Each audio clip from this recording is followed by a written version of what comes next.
guys, thanks for clicking on the video. For whatever reason, maybe you're here by mistake, or maybe you just felt bad for me, maybe you just needed some bad jokes to put in your arsenal. I don't know what the reason is, but thank you regardless. So, I don't always look forward to recording videos. I'll be completely honest with you guys. Sometimes I dread turning on this camera and talking to it, but I always love to edit. That is my passion. I love the editing process, and I just edited what I feel is one of my best videos ever. I think it's going to be called The Only Way to Be Healthy and Happy, so if you didn't watch that video, I would highly encourage you guys to do so. It just has a little bit of everything. Some workout tips, some meal prep, some life advice, I guess, some entertainment. It's just like a complete video, so that's what I've been trying to do lately. Not just show you food, not just show you work. I show you a little bit of everything, so hopefully you guys are enjoying these videos.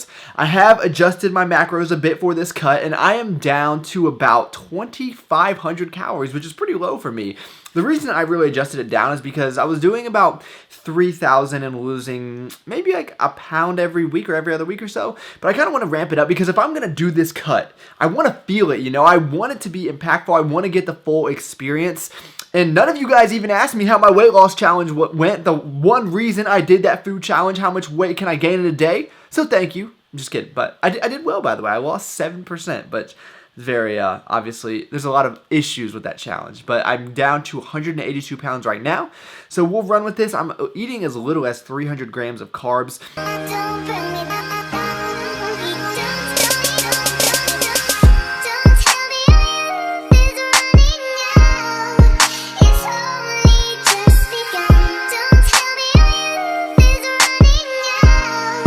I ended up microwaving this for about 8 minutes in total. Just stir it around, make sure that it fills up the bowl, and then it'll set down a little bit. So then we're gonna add 1/4 a cup of Greek yogurt.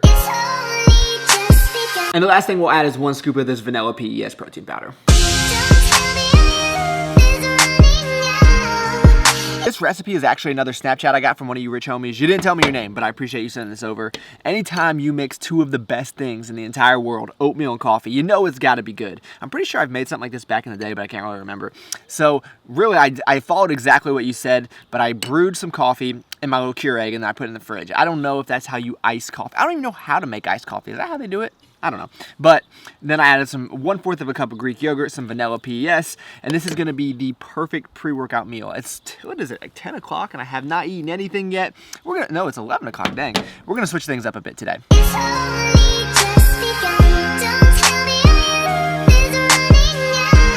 Very, very impressed with this. Now, typically, I wouldn't make this because I try to drink my coffee in the morning and then go to the gym right after, but 1 extra cup of coffee isn't going to hurt me for today, especially since I'm working out a little bit later. So I'm going to have this, and then in about, maybe, I don't know, I'll play it by feel, maybe like half hour, an hour, I'll work out. You guys know I usually just eat my puff wheat cereal, or if I'm going during the week, I don't eat anything at all. But we'll see how this goes.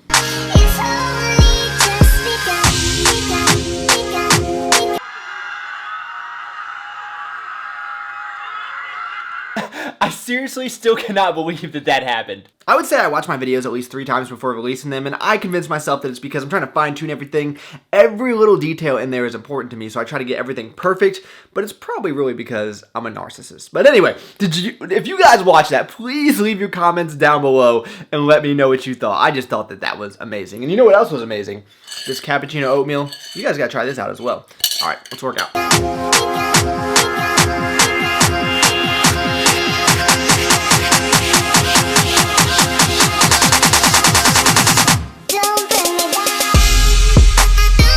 Sometimes I feel like I'm the least helpful person on YouTube because almost every single question that I get asked, now granted, I actually answer unlike most people, but almost all of them can be answered with whatever makes you happy or do what works best for you. And I know that that's never the answer that people are looking for, but it's what I honestly believe. So what I'm gonna try to do in this video, at least for this portion, is give you some objective material to really apply to your lifts.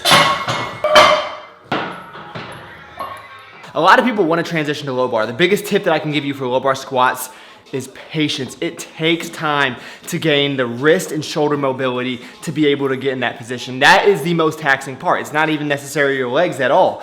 So what I recommend people do is just start with the bar. And that's what I had to do for about 2 to 3 weeks before I could put any weight to make sure I could comfortably get in that position without hurting myself.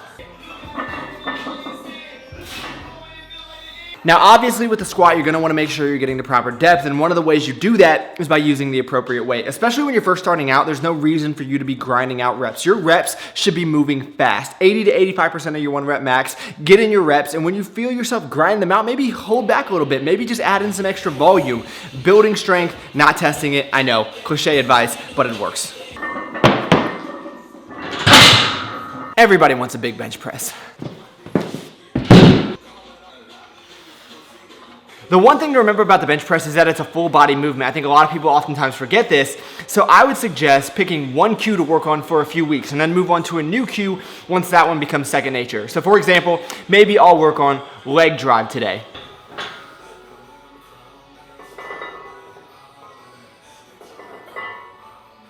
So maybe work on that one for a few weeks. Another one I don't hear people talking about a whole lot are your lats, which play a huge role in the bench press. So sometimes I'll think about pushing up with my lats, and what that will help me do is take some of that stress off of my shoulders and therefore will increase my bench power. Now the end goal is to be able to hit all these different cues without even thinking about it, to be able to go into the lift and just lift. But the problem with that is that this takes years. So like I said, be patient. All the people that you're looking up to, the strong guys, the big guys, they didn't just start doing this yesterday. They've been at this for a long time.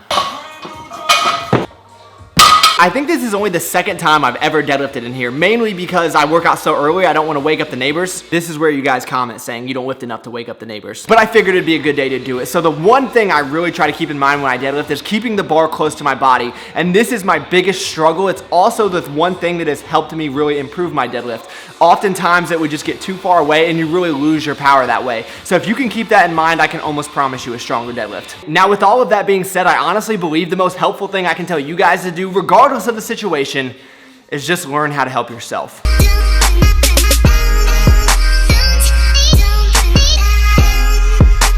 This makes me feel even older than my gray hair, but I remember writing my first report back in probably, I don't know, 2nd grade maybe, using encyclopedias. We had a whole set at my house, A to Z, and that's how we did it. No one had the internet. Now, thankfully, things have changed and everybody, almost everybody, has unlimited knowledge, essentially. I would say my biggest complaint about traditional schooling is that it doesn't really foster critical thinking. I mean, the problems are already solved for you. Somebody's got an answer key. You're getting judged off a yes or no answer or off an answer that's already been predetermined. You just need to know how to regurgitate it. And that really doesn't do a whole lot of good in most cases.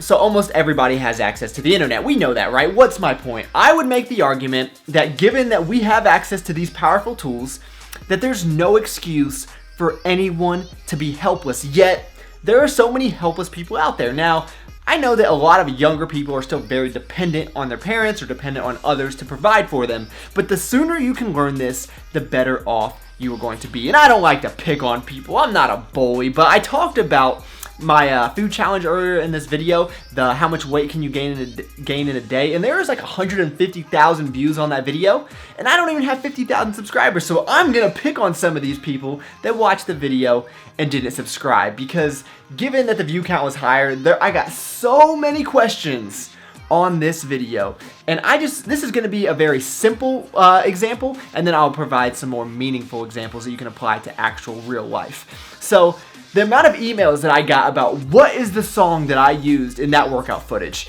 Now there's 2 issues with this. One, if I was a question, would you be my answer? If I was the music, would you be the dancer? If I was the name of the song is in the bottom left-hand corner of the screen. But what if it wasn't? What if I goofed and I forgot to put it in there? What could you do?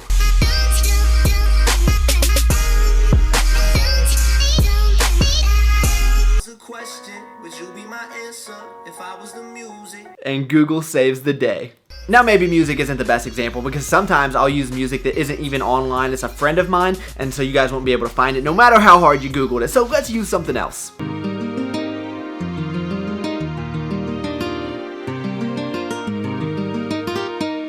I made this amazing creation called Better Than Sex Brownies. Now, they were so good, and the best part about them is, like I said in the video, it only took 3 ingredients. You only need 3 ingredients. That's the beauty of it. Brownie mix, your cookie dough, and your Oreos.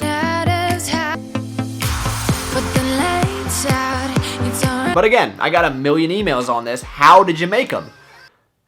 Those that's it. But I get it. Some people just want more details. Maybe I didn't say what temperature to cook them at or how long to cook them. So what could you do? I'm going to put something together that someone sent me a long time ago. It's from BuzzFeed, but what is called Better Than Sex Brownies.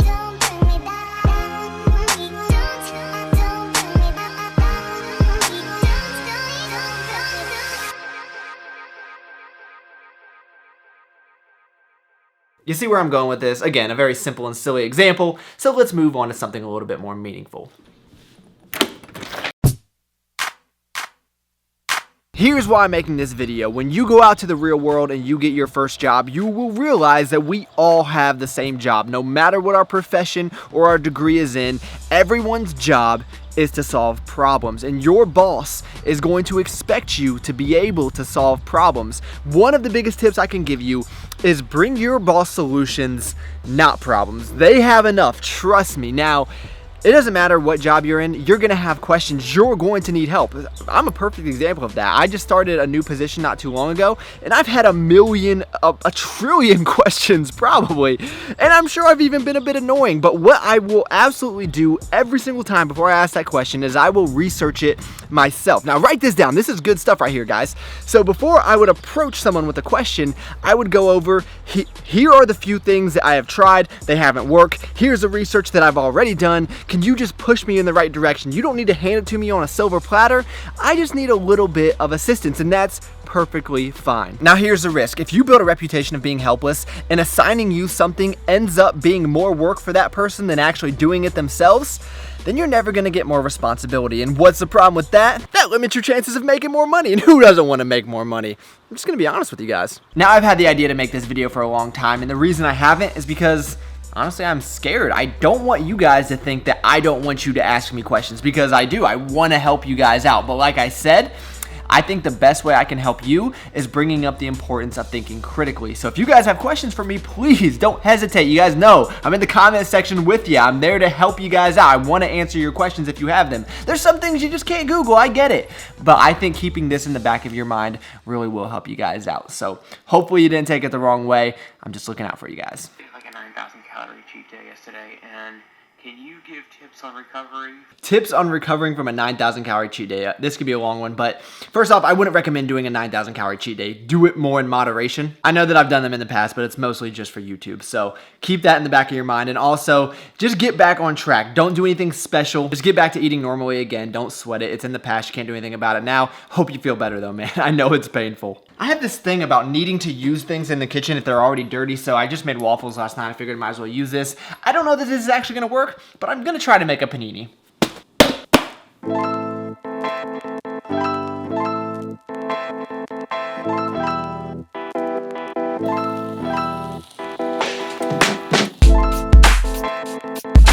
Has this channel actually convinced anyone to buy a waffle maker? Because I know that's what happened to me. I kept watching videos and I finally broke down and bought one. Luckily in my case, it was worth it. Hopefully the same is true for all of you.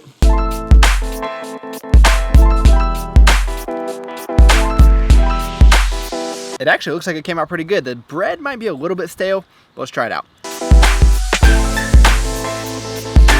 That's on point. Can confirm, sandwich in the waffle maker, excellent idea.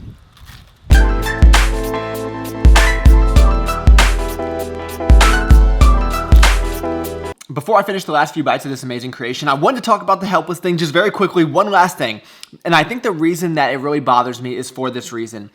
A lot of people are looking for the approval of others because they're not confident in themselves to make their own decisions, and that's crazy. You guys are more than capable to find out the solutions for yourself. I can promise you, and once you convince yourself of that, once you truly believe it, all decisions will become a lot easier, and you'll be amazed at what you're actually capable of.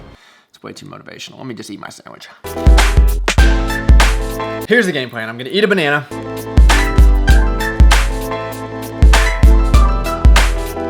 Not on camera. And then I'm gonna go shoot for another video, and then we'll be back to this one.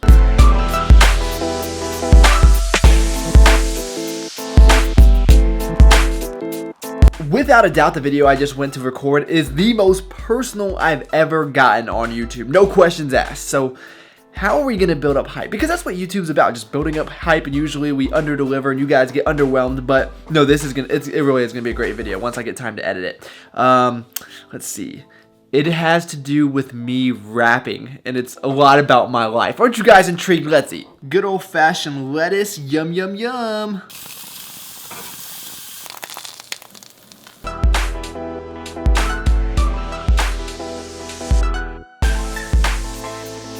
As you can see here, we're keeping it very clean. We got the mixed vegetables, strawberries. I thought this was kind of fancy. Salmon with some pineapple on top. I don't know how it's gonna taste, but it looks kind of neat. And then we got 5 whole eggs over here.